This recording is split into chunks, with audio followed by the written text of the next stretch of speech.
The purpose of RPL, CAT, and assessment policies outlined in this presentation is to provide guidelines for the higher education sector with regard to the development of institutional RPL, CAT, and assessment policies in the context of national policies developed by SACWA and within the framework of the Higher Education Qualification Sub-Framework.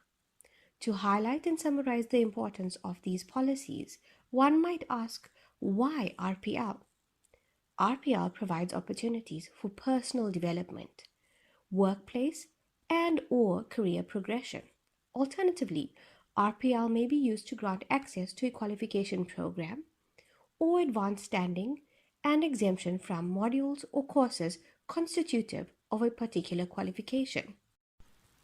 In higher education, exemption from modules or courses does not translate to credits being awarded for those modules or courses.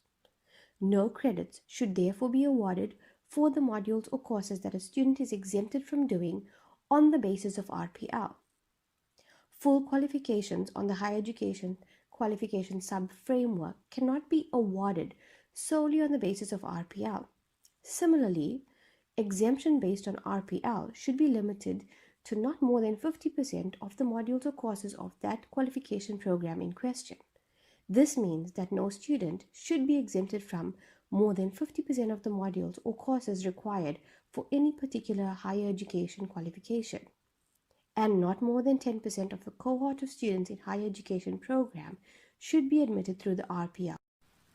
Higher education institutions should ensure that quality assurance processes that address the specific guidelines for RPL processes, including applications, assessments, reporting, and management systems, are implemented, and that administrative and support systems, both prior and subsequent to RPL assessment, are in place. Credit accumulation and transfer is crucial to ensure that students are able to receive formal recognition and certification of learning achievement. It allows for articulation across the sub-frameworks of the NQF in order to facilitate lifelong learning and to provide for the mobility of students and enhance their chances of successfully completing their qualifications. While assessment is an integral part of teaching and learning processes, it is not used to measure outcomes alone, but it is also a means to develop lifelong learning. Assessment procedures and policies should be credible, transparent, reflect academic integrity, and promote equity and fairness to all students in order to foster equality and social justice. These policies are aligned with the objectives of the HEQSF in developing articulation pathways in order to facilitate access to learning and to avoid duplication of learning already covered.